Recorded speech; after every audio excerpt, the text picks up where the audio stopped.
Hi guys, welcome back. So in this lesson we're going to be having a look at processing the vocal, cleaning it up and making it all level in volume so all the words can be heard cleanly throughout the mix with all the other instruments playing. So to make sure we're all on the same page again, I'm just going to get rid of my vocal channels and bring in the final versions from the work files. Feel free to do the same. Want final vocals, final doubles and final ad-libs. So shift and click and bring these in. Bar 5 and we'll put these on separate tracks. Create new tracks. We'll just mute the guitars for now. So these vocal doubles, which we'll come to later, need to be on bar 37. As you can't see the bar numbers at the top because we're zoomed out, I was looking at the bar up here.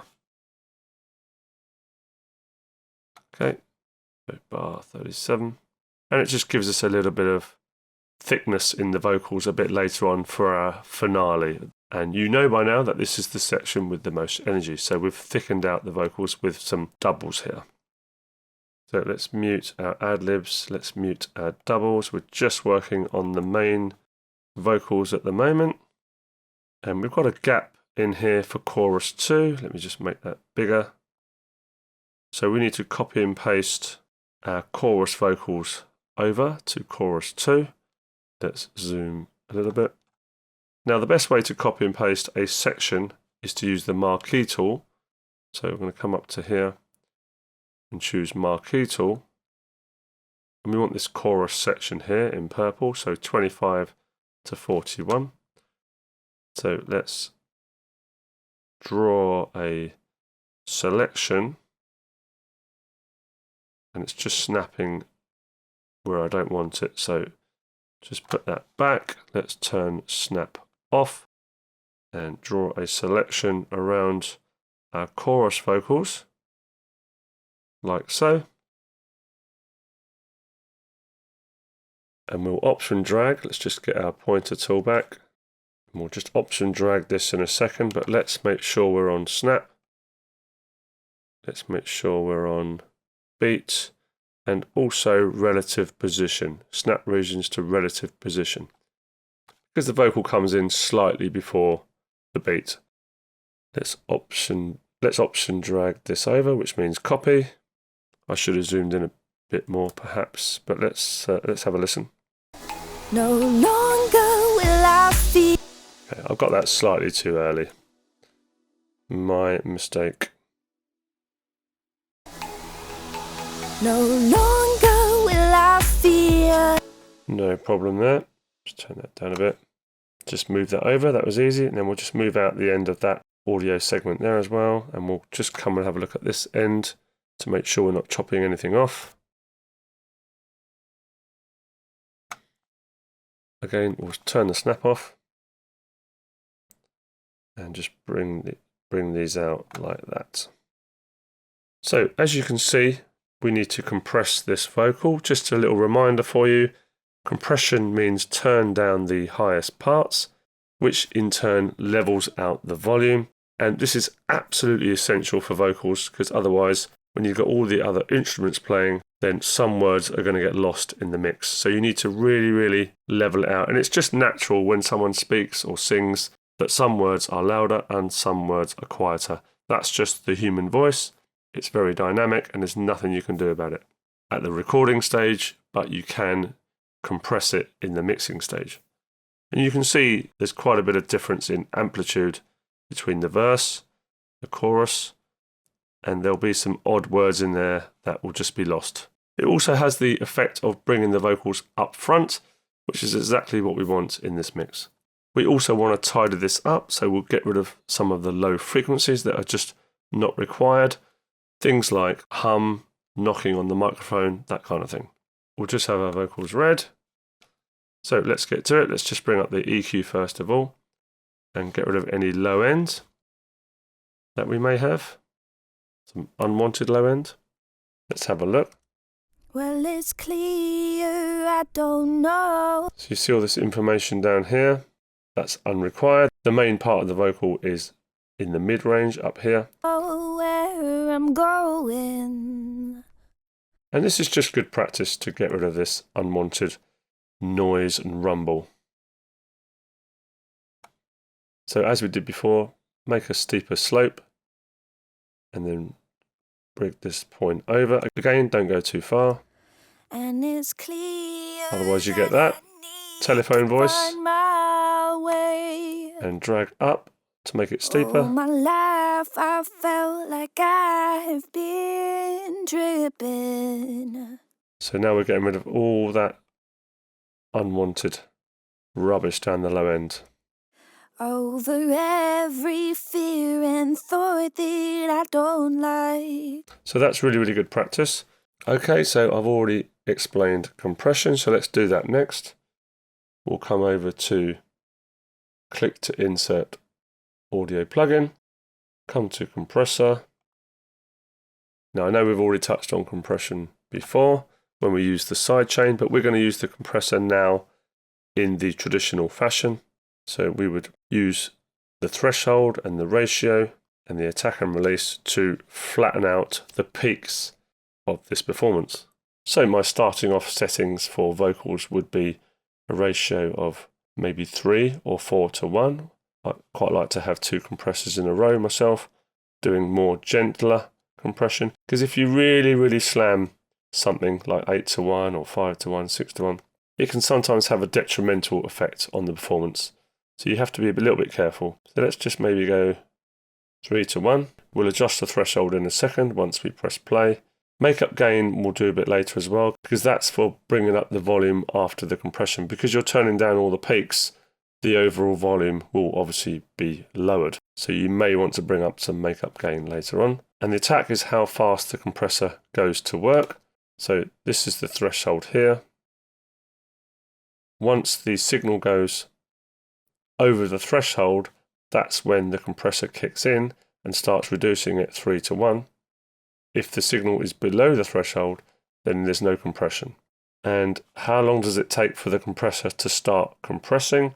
Well, that's the attack parameter down here.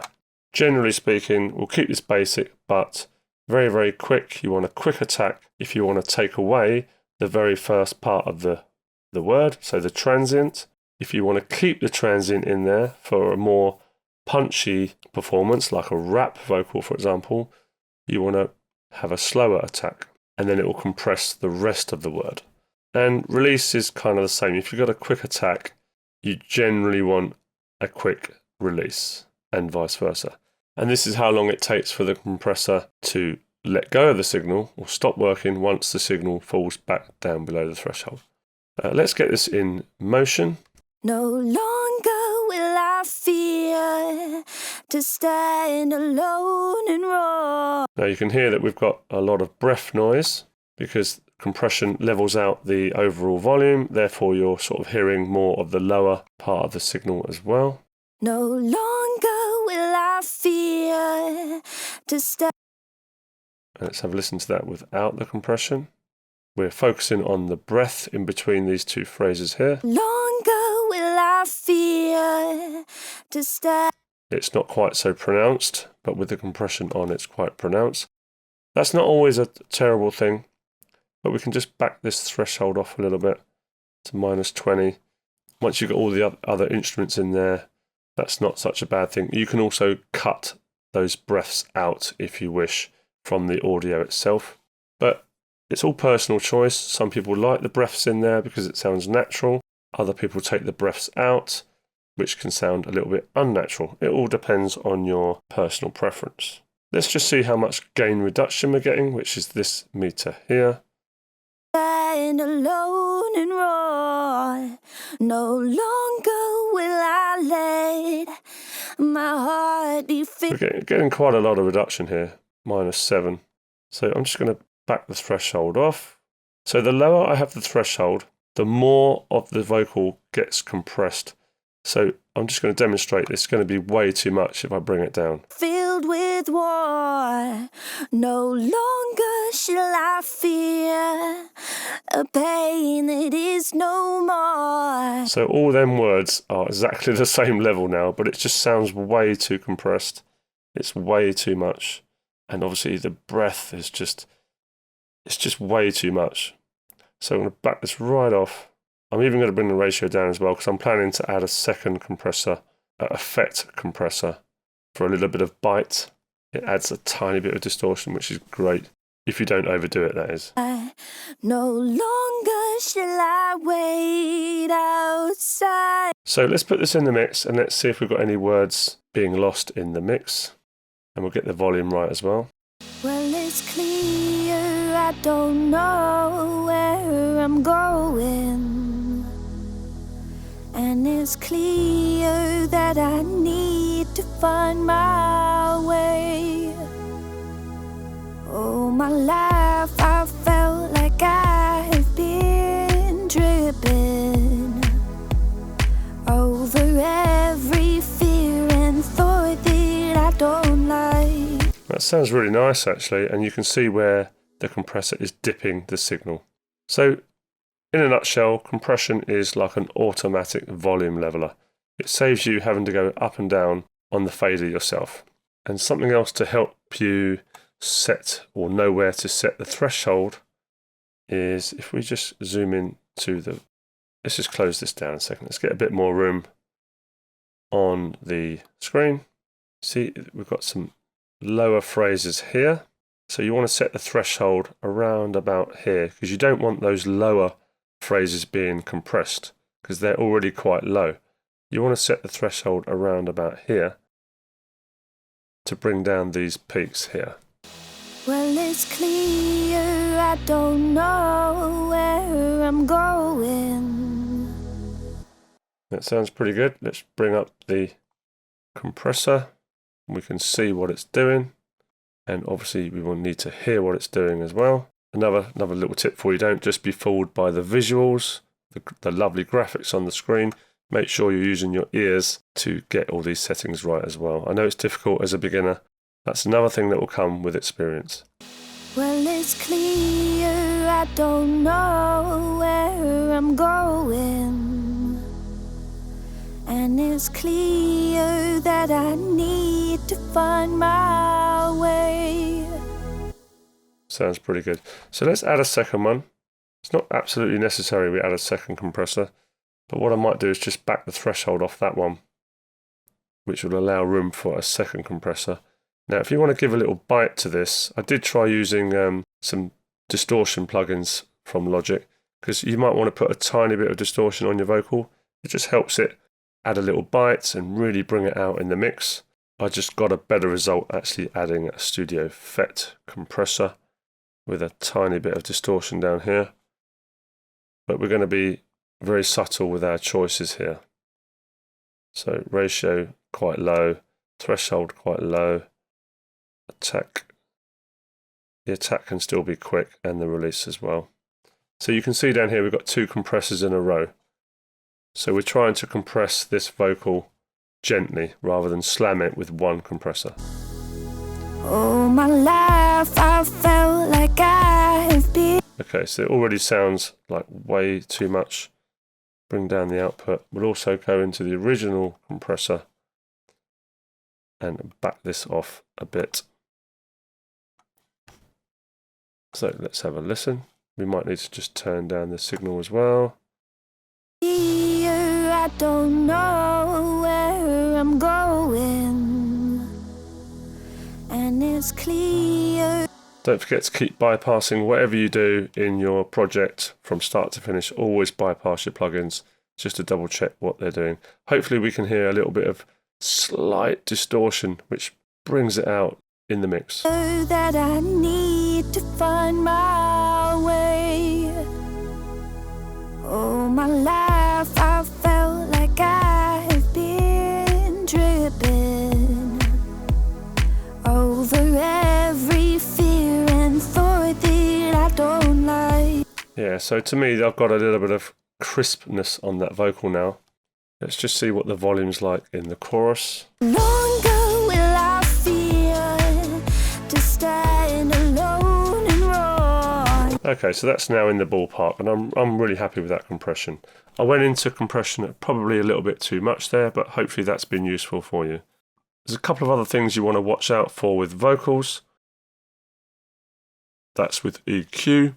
Now, this is not going to apply to every vocal, of course, but what I find is quite common for vocals is just to bring out the, between 2 and let's say 5k. It just gives the vocal some air, and if it's struggling to come through your mix, then this is a good little trick. So we need to come to here to narrow the band of what we're boosting here, and let's do a little before and after. No longer will I let my heart be filled with war. So let's just make that a little bit wider and a bit more obvious so I can demonstrate my point and then back it off. No longer shall I fear a pain that is no more. So, okay, it's too much at the moment, but I'm just making an example. That vocal really jumps out with that EQ on. If you're not hearing it that much, then again, it comes with experience, but I have made it quite obvious. My heart be filled with war. No longer shall I fear. You can also use a high shelf, which is this one here. Just switch that one off, but you've got to be careful with a high shelf, because rather than having a kind of bell curve, it increases or decreases everything after this point. So you boost all the really top end as well, and you can sometimes make your vocal sound sibilant, which is the S's and the T's really come out, and that's a problem as well. Longer will I fear to stand alone and roar. No longer will I let my heart be filled with war. Now, I could hear it on that vocal, though there's not really any sibilance on the vocal, but when you boost it that much, you can hear it. So just be careful with the shelf. I'm going to go back to where we were and just bring it down a bit. And incidentally, if you have got a vocal that is sibilant, with the S's are a bit like that, you can come to Dynamics and bring in a de-esser. There's a plugin exactly for that. It's quite tricky probably for beginners to find where the S's are, but they're generally speaking between 10 and 6k, so 6,000 hertz and 10,000, but obviously that's just a rough ballpark, so you need to adjust this frequency. No longer shall I fear. You need to try and find the problem frequency, and then Logic will reduce it here. A pain that is no more. No longer shall I wait. If your vocal is quite essy and horrible, then it's probably a problem at the recording stage. It's not something you really want to be tidying up in the mixing stage, although, this is what these plugins are for. But this is quite tricky for beginners' ears, probably, to detect where the frequency is, the problem frequency. You can go into the EQ, and sometimes you'll see a boost at, say, 8k, 10k, 6k, something like that. You'll see it, and that will help you identify what frequency to then turn down on the de-esser.